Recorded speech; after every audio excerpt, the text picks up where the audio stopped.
When police K9s dogs were gunned down, Officer Leaner's final stand left everyone speechless.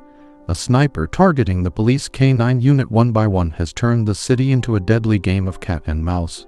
With her loyal dog Blaze by her side, Leaner faces a heart-stopping showdown against a vengeful killer who will stop at nothing for revenge. But as the trap tightens, Leaner must decide if saving Blaze means sacrificing everything she's fought for. The shot rang out in the night, splitting the still air like a thunderclap. Blaze, his fur bristling, ears alert, was suddenly pulled from his steady pace. Officer Leaner Donovan's fingers gripped the leash tight, a reflex, her pulse thudding in her throat. Ahead, the silhouette of Max's partner, his fellow soldier in the K9 unit, collapsed into the street, a single line of crimson pooling around him. Max's body twitched once, then went still. Leaner didn't speak. She didn't need to. Blaze's low growl resonated in her bones. They were already moving before the echo of the shot had died away. A hand slammed into her radio, but the static hissed back at her. "Max, Max," the frantic shout crackled, but Leaner's mind refused to register the words. Max was already gone. Max had been cut down with no warning, no chance to fight back. Her boots slapped against the concrete as she sprinted, but the streets offered no answers, only the cold, damp scent of urban decay. Blaze was in front of her, nose low, his powerful legs eating up the distance. He could sense it too. There was no pursuit, no movement to trace. Whoever had done this was gone. "Max," Leaner murmured, shaking her head. How had it happened? She forced herself to focus on the task at hand, find the shooter, find the evidence. Her eyes scanned the rooftops, the alleyways, anything that might give a clue. But nothing was there, nothing to explain the sudden death of a trusted partner. The tension, that sharp crackling edge of uncertainty, clung to her like a second skin. She hadn't heard a thing. No footsteps, no rustle of movement, just that shock, that perfect shock. The silence pressed in, thick and suffocating. The police arrived minutes later, and the crime scene was swarming with officers, forensics teams, and investigators. It didn't take long for the speculation to begin. Leaner stood at the perimeter, hands on her hips, her face drawn tight. Officer Thompson, a new face among the veterans of the K9 unit, approached her cautiously. "Leaner, any idea who would do this?" he asked, his voice barely above a whisper. "Not a clue," she muttered, eyes still scanning the empty rooftops. "But someone is out there, and they know exactly what they're doing." Her stomach churned. Whoever had killed Max knew how to erase their tracks, leave nothing behind. No fingerprints, no shell casings, nothing. As the night deepened, Leaner couldn't shake the feeling that they were being watched. The next morning, a cold fog rolled in from the water, settling over the city like a blanket. It was business as usual for the rest of the world, but Leaner felt the weight of the tragedy pressing against her chest. Max wasn't just a partner, he was family. The team would mourn, but they wouldn't stop. They couldn't. Blaze was quieter than usual as they walked toward the squad car, his fur sleek and glistening in the dim light. The dog was always sharp, always aware. He wasn't just Leaner's partner, he was her protector, and today, that felt heavier than ever. As they made their way to the K9 unit headquarters, Leaner's phone buzzed. A message from the chief, another one. "Rex, same thing." Her breath hitched. The dread she had been avoiding was now sinking in. Whoever had taken down Max hadn't stopped. And now Rex, another German shepherd, had fallen. She slammed the car door, but the sound seemed small compared to the weight of the moment. Another dog, another fallen hero. Later that day, Leaner and Blaze were back on the streets, this time looking for any trace, any hint that could lead them to the shooter. The city felt quieter than usual, as if it, too, was holding its breath. The streets were slick from the rain that had passed through in the morning, and the air smelled of wet asphalt.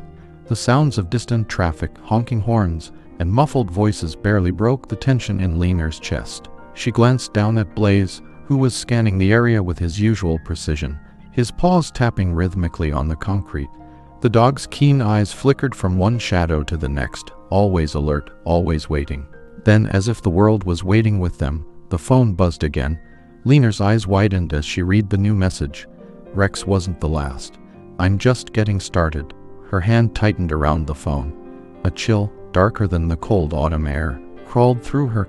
Whoever this was, they weren't just after the dogs, they were sending a message. And that message was clear: the K9s are next. Hours later, Lena sat at her desk, Blaze lying beside her, head resting on his paws. She barely noticed the passing time. She was lost in thought, piecing together fragments from the past few years. The killings, the precision, the methodical nature. It wasn't random. Someone had been waiting. Someone knew exactly how to strike and disappear without a trace. Then the name appeared, unbidden. Luke Tanner. An old case. A botched drug bust. His brother Ali had been there that night, caught in the crossfire, blamed for the tragedy that followed. Ali Tanner had vanished after the incident, but the memory of his face, the fire in his eyes, the promises of vengeance stayed with Lena, buried beneath years of investigations. Could Ali Tanner have survived? Could this sniper be him?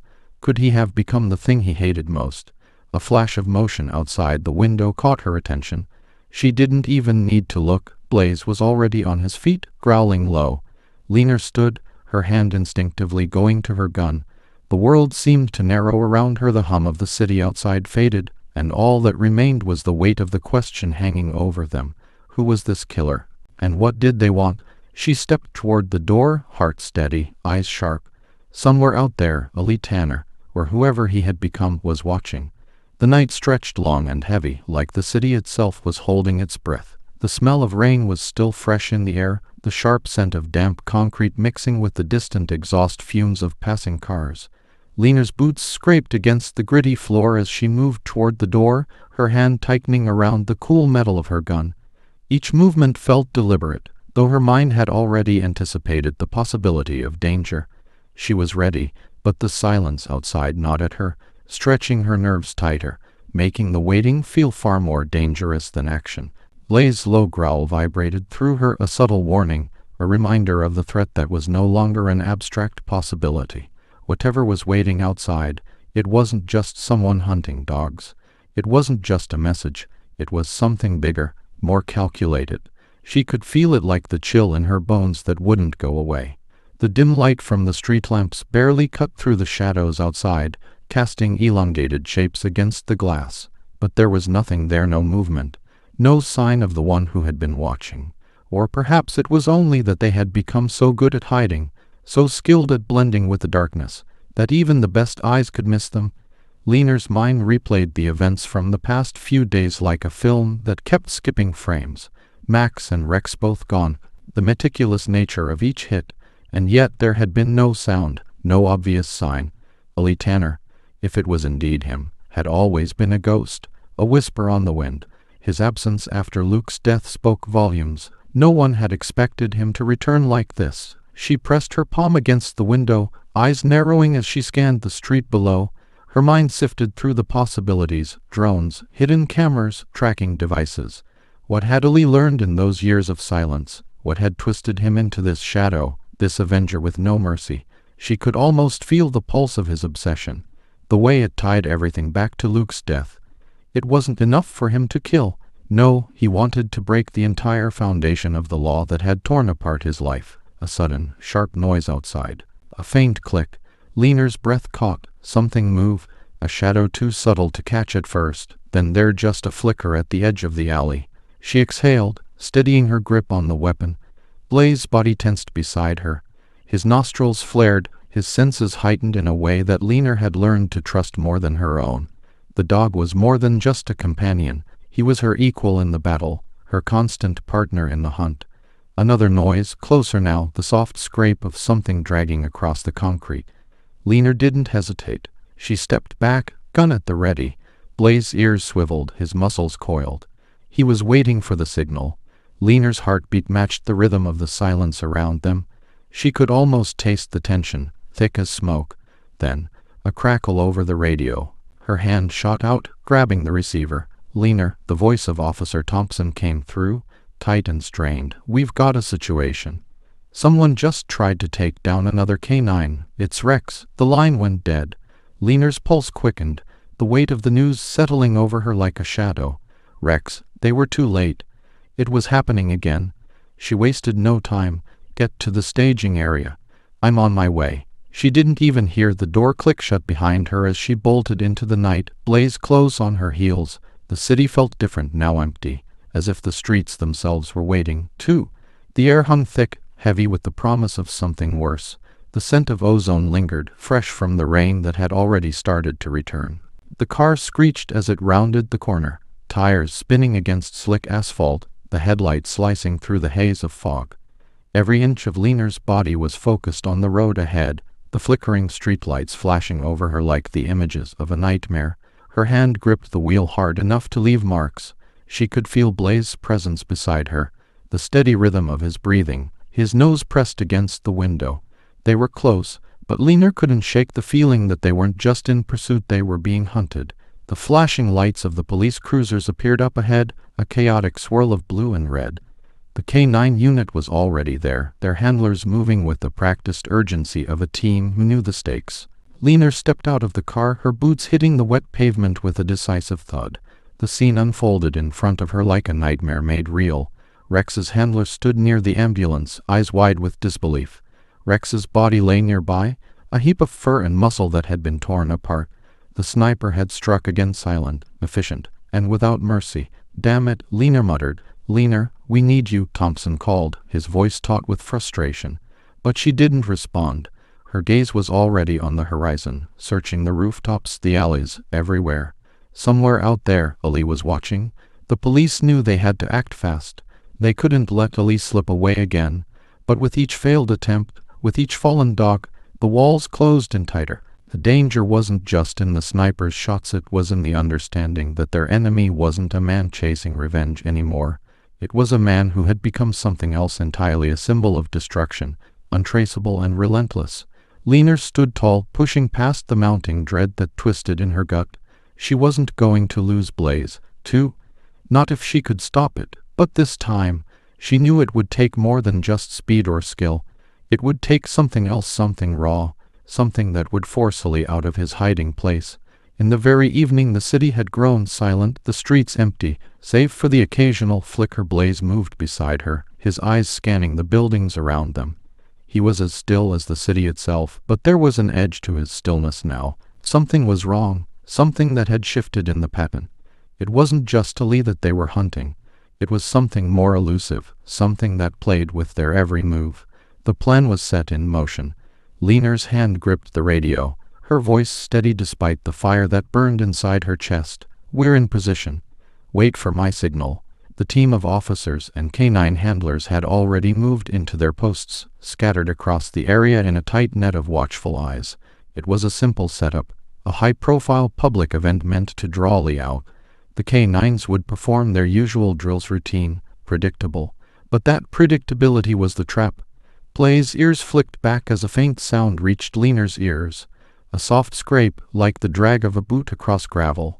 She didn't have to look to know Blaze had heard it too. The game was on. The seconds seemed to stretch, each one a fragile thread in a web of tension. The wind picked up, rustling the leaves of the trees that lined the park, their branches swaying as if to warn them. But the night remained still, too still, as if the city itself had stopped breathing. A sudden flash of light broke through the darkness. A beam, cutting through the fog, illuminated the edge of a rooftop. Ali was there, just a shadow, indistinct against the backdrop of the city skyline. Lena's heart skipped. She didn't have to see his face to know it was him, the sniper who had been watching, waiting for the right moment. His presence loomed over them like a storm, but he was patient, too patient, and that patience was what made him dangerous. Now, Lena's voice was a whisper, barely audible over the static of the radio. Blaze was already moving. He bounded forward with the grace of a predator, muscles rippling beneath his coat, eyes locked on the spot where Ali had just been. The air around them seemed to hum, charged with the electricity of 1,000 unseen connections. But then an unexpected twist. The shot rang out, a single crack that split the air. Blaze leaped forward, but it was Lena who moved first. She didn't think she couldn't. She was already running, her legs pumping, her heartbeat syncing with the rhythm of her feet hitting the pavement. Ali had fired, but he hadn't hit Blaze. He hadn't hit her. He was aiming for the wrong target. She dove. The bullet sliced through the air, narrowly missing her as she threw herself to the side, her body slamming into the cold, unforgiving ground. She barely felt the pain as her shoulder connected with the asphalt, the force knocking the breath out of her lungs. But Blaze didn't hesitate. His body was a blur, a force of nature, and in a heartbeat, he was there leaping into the air, jaws snapping with ferocity. The sniper's gaze faltered. Lena's hand hit the ground hard as she pushed herself to her feet, struggling to regain her balance. Her breath was ragged, but her focus was clear. Blaze had reached Ali. He was on him now, his teeth sinking into the fabric of Ali's jacket, his paws pinning the man to the roof. Ali let out a strangled cry, his rifle slipping from his grasp. But it wasn't just the dog that had him subdued. It was Lena, too. She rose from the ground, her voice sharp and commanding. "Get up, Ali." There was no struggle in his eyes, only a hollow emptiness. The man who had once been Luke Tanner's brother was now nothing but a ghost, a broken man whose rage had consumed him until there was nothing left but ashes. Blaze growled low, his body stiff and ready, but he didn't attack. He only held Ali in place, as if waiting for Lena's command. "Do you think this will bring him back?" Lena's voice cut through the air, biting and direct. The anger was there, but beneath it was something else, something softer, a quiet sorrow that she couldn't hide. "Do you think killing us will bring your brother back? It's over. It's done." Ali's eyes flickered, a momentary crack in the armor of his resolve. For the first time, his gaze softened. There was no fire left in him, only ashes. "No," he whispered, his voice barely a rasp. But it should have. The quiet that followed was deafening. There was nothing left but the distant wail of sirens and the slow drip of rain beginning to fall. Weeks later, the K9 unit gathered in the quiet of the precinct, their shoulders heavy with the weight of what had transpired. The world had continued on as it always did, but the scars remained. They would always remain. Lena sat at the front of the room, Blaze at her side, both of them weary, both of them changed. A soft clink of metal interrupted the stillness. The chief stepped forward, a medal in his hands, his face etched with respect. "Lena Donovan, Blaze," the chief began, his voice clear, "for your courage, for your sacrifice, we honor you today. You are not just officers. You are the heart of this force." The applause was slow at first, but it grew, building with the weight of the moment. But Lena didn't hear it. She only heard the soft scrape of Blaze's nails against the floor. She felt the warmth of his body beside her, steady and true. The bond between them had been tested in ways neither of them had expected, but it had endured.